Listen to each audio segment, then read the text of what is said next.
Great. Hi, Beppe. Thank you so much for accepting to talk to me on this topic. Hi, Dilek. Nice to talk to you. Thank you. So, Beppe, before starting the recording, we were discussing things have been pretty exciting around dialogue systems, and you have been working on dialogue systems for a very long time, done a lot of interesting work in this area. And I thought it would be good to get your thoughts on where is the field going. There's a lot of excitement about these large language models, a lot of good demonstrations, or even our interactions. Did we solve the dialogue problem? Maybe the first question. And what are some exciting things that you think have been happening in the past year or two in this area? So let's start from the first question, if we solve the dialogue problem. When people ask me, and I got a lot of questions recently about large language models, is that the first thing I wanted to make a point about is that a large language model is a language model. And myself, 30 years ago, I did my PhD thesis on stochastic language models. At the time, when I was going to parties, it would take me some time to explain what I was doing, because at the time, stochastic language model was almost difficult to spell out. Then to get me out of very difficult situation, I would mention the Shannon game, and then people start, oh yeah, I love that game, and everything was fine. Nowadays, when I go to a party, people are talking about language models, and I have to basically explain what a language model should be. So a language model is the same as 30 years ago, has not changed. And so it's about predicting next word or next words. So by definition, this is not a dialogue model, period. Okay. Now, what's happened in, well, I would say in the last year or so is that this is unique, yes, that millions of people instantaneously, in a matter of a few days, they were having the illusion of talking to machines. And this reminds me of another aha moment when Siri was launched. Okay, I remember quite a few articles on the New York Times of people spending lots of time with Siri. Siri being humorous. Then there was Watson. Then there was Alexa. Okay, then then what you saw in ChatGPT. But while people were trying to figure out what Siri, Alexa, or Cortana, for that matter, were trying to do with ChatGPT, there was some oxymoron, because again, a language model is not a dialogue model. Still, people were asking questions and getting some sort of answers. Then, of course, millions of people try to break it and figure out what's going on. And then most of the researchers in this area know what the problems are with language models. But again, the problem of toxicity, the problem hallucination, it's not a problem of the dialogue. It's a problem that you're trying to use a language model for a dialogue, and the two things were not born together, simply. So, I mean, again, let's always go back to what a language model is. It's predicting next words, period. It's not elaborating through an abstraction of what that lexical context support is saying.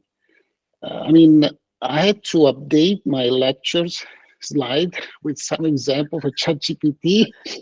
It's coming out nicely, because people are getting the fact that models like this cannot even get lexical semantics, cannot distinguish between an apple and pants.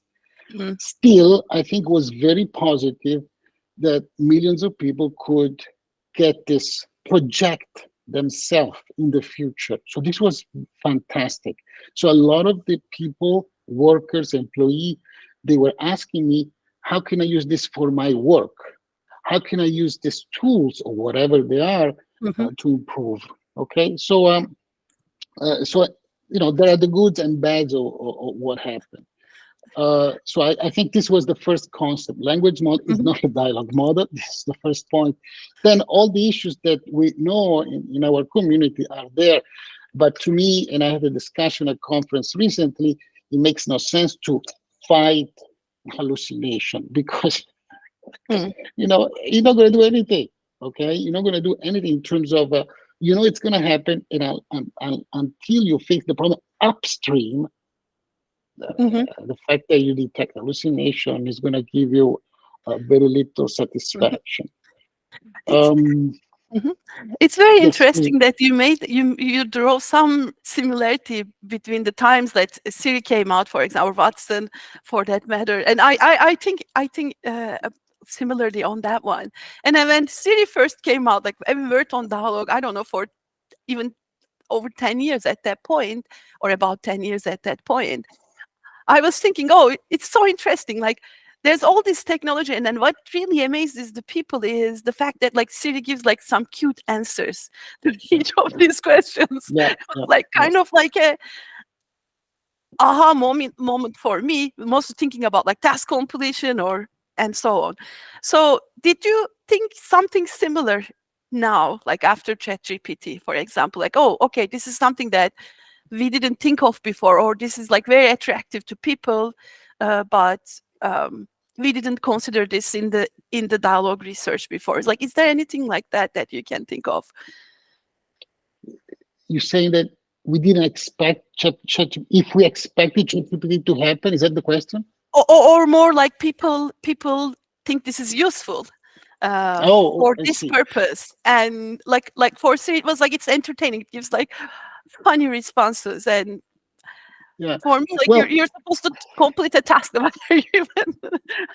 okay. uh, So, yeah, well, for that matter, conversational agents, as we call them, like Siri or Alexa, they have more knowledge about the context of the conversation that the language model, because it's still a language model. mhm, In particular, Siri has more information about, for instance, from the inertial sensors. So the location, for instance, it could have also information about yourself, your preferences, so forth. So that information could definitely help in making a dialogue. However, as we know, in Siri and Alexa, there are some limitations in the dialogues and the topics that could be, but this is the natural decision of a dialogue designer once you have limitation on technology. So it's not because you want to have a limited dialogue, it's because there are some limitations. Because we have to still do research. For instance, one of the things you were mentioning about Siri, humor. I mean, as humans, we love humor. Why? Because humor is positive for us. So that's why we were teasing Siri. In fact, just to give a sense of why large language models are not dialogue models, is that one thing that we as a researcher are still working on, and we're very far, is to take emotions into the equations, because mm, emotions have to be there, are part of human communication. And any communication, any dialogue does not account for emotions is crippled, because you remember a dialogue is between a human or a human and a machine, and it requires engagement, it requires understanding of the context, personal, work life, um, a state of mind, to keep it going and not to make it fail or break, or simply be just a casual conversation. What ChatGPT again did, in a way, sort of a serendipity, is that millions of people thought, oh my God, I could use things like this in my work. mhm, mhm, And this is very new. So, in other words, the fact that people start thinking like this never happened, neither with Siri, neither with Alexa, didn't have this impact for one reason or the other, okay? mhm, But mhm, they did not have impact to anybody. Again, and this I can tell because I've gone through many movies over 30 years, and this movie was different. Still, Mhm, the mhm, major problem as a researcher, as a technologist, is that showing the difference between a large language model and a human machine dialogue is difficult, but it'll take time. It will come the time when people will realize this with this difference and will take appropriate measure to figure mhm. out what the issues are. Um, Yeah, yeah, I mean, yeah. just from a large language model issue, not the dialogue issue, but just from a large language model issue, the problem is there. So, in other words, right now, what's being pushed is the fact that you have to have massive amount of data. But nobody's asking why. I mean, in other words, why do you need that data? And Mm, this is becoming a major obstacle because having this huge amount of data requires you to be transparent about the data to the sample. You need to know exactly which example you use at that particular moment of your batch to be mm, transparent because there is life after 2021, which is the year that ChatGPT supports. And so the ability to very learn true. Mhm. continuously is important. If you don't know what you don't know, or you don't know what you know, Mhm. it's impossible to have any future. That is true. That is true. Because the world changes, all the knowledge, everything around us does change, and then they should be able to cope. But then the API, they can these models can actually call APIs. They can ground on responses, or call some knowledge sources. So would that solve that problem, or would we still need to be like I'm thinking, Well, for example, uh, the fact that they don't explicitly track the state of the interaction is like some issue. And I can't think of like because in negotiation, like people do change their minds and so on. It's like all part of the conversation history. But what is like the final state, like where are we in the conversation, is important. But like, what else can you think? Like, why wouldn't the API calls and then grounding on their results solve the problem? well, first on the API. Well, definitely Mhm, you need API to acquire the knowledge. But as I was saying before, you need to know what you know and what you mhm, don't know. And that's the big problem because once you know, then you're going to need the API. mhm, You see what I mean? So that's absolutely, you're going to need the API. But if you don't know what you know or what's changing, mhm, right? There are a lot of examples about things that have changed, and ChatGPT is not aware has changed. The only thing I can say, oh, I'm sorry, I'm good until 2021.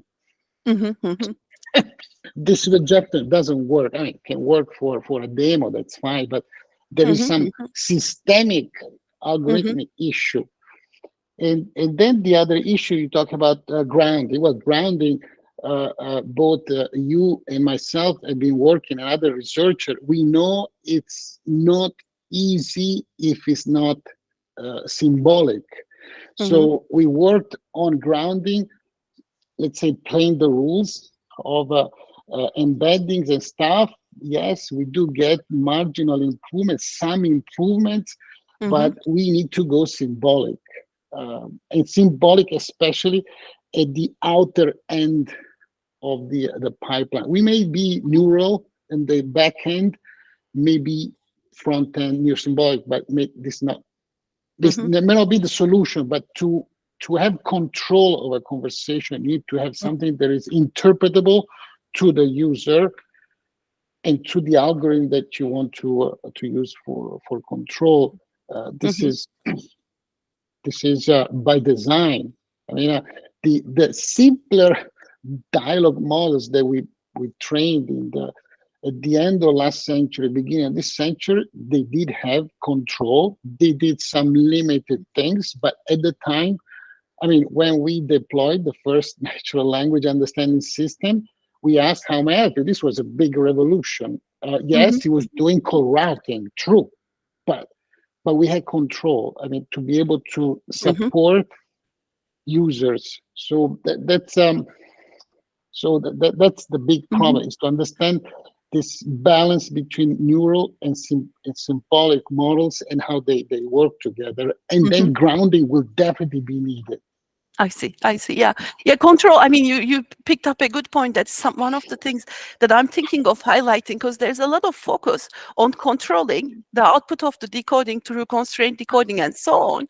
But it's at the only at utterance level, whereas we do need really like higher level dialogue level, like session level control, which hasn't been to my knowledge, studied in this context as much. And it's super important, like when you come up with an application, there are a bunch of things that you need to ensure. If you don't have that level of control, how do you? And the symbolic approaches are usually better for having that form of control, even though it may take some time to figure out uh, uh, how to do the control, to write down the rules and so on. But yeah, so you did raise a lot of good points, like maybe just recapping, like you mentioned, the hallucination, the toxicity, the lack of ability to deal with emotions, control.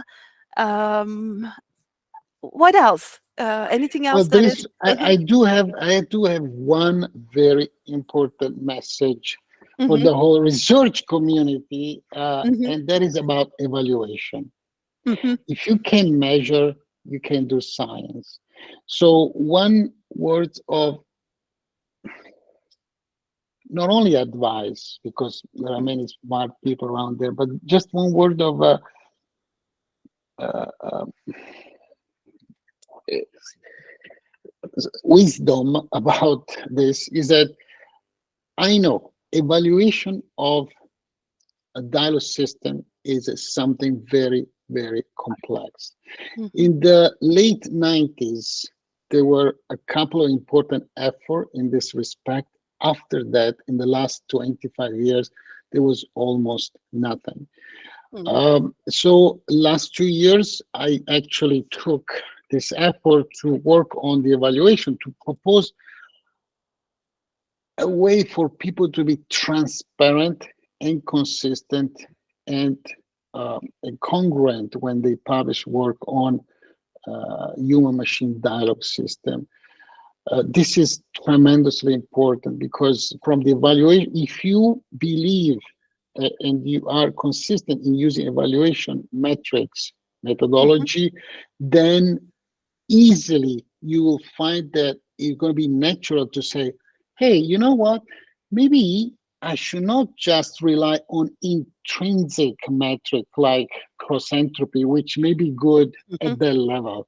You want to start considering extrinsic metrics, because a mhm, breakdown in a conversation, hang-ups, or the lack of engagement is what's going to tell you about the whole. The whole is the mhm, dialogue. Okay, so this is a very important message that I would like to give to the community. We, as a mhm, community, we cannot stop short of perplexity or blur. Although I know it's easy, mhm, but mhm. we're not going to make any progress if we don't believe in both doing an effort. Maybe publish less, but do actually work on Right, evaluation, because it's right. part of the dialogue.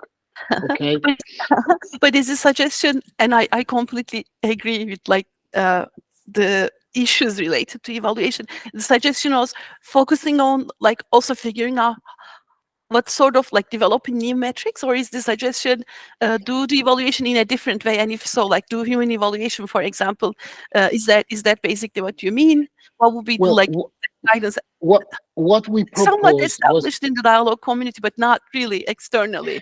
And I believe there is some form of extrinsic, but it doesn't really measure anything from the perspective of the dialogue in some of these papers that I see. So I think it's a very good suggestion actually to do that point right, so that we all learn something from these works.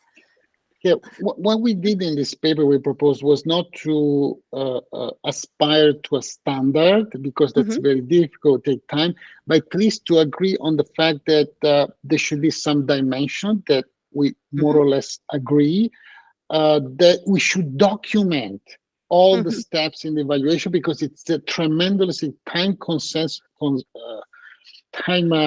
intensive and resource intensive, that it's part of the effort that should be Mhm. documented from the data that you used, from the user you engage, to Mhm. the assessment metrics, to the Likert scale levels, Mhm. down to the explainability. Because in this paper we propose and we provide everything so that people can pick, choose, Mhm. but publish in your paper which part of that, even that Mhm. it's modify you, because it's about dialogue. And the last thing is that when you run those Likert scale ratings, ask raters to explain their decision. We found Mhm. some very interesting insights when we asked to explain in natural language Mhm. Mhm. why that is that or so. So I see. I see. this is a very important aspect of how we should proceed. Again, in the late 90s, evaluation was big. Mhm. Nobody would even think about designing and deploying a dialogue system without a clear evaluation pad. I don't see that. Mhm. Mhm. I see. Okay. Okay. So thank you so much. It has Thank been you, Dilek. a great discussion, Thank and you.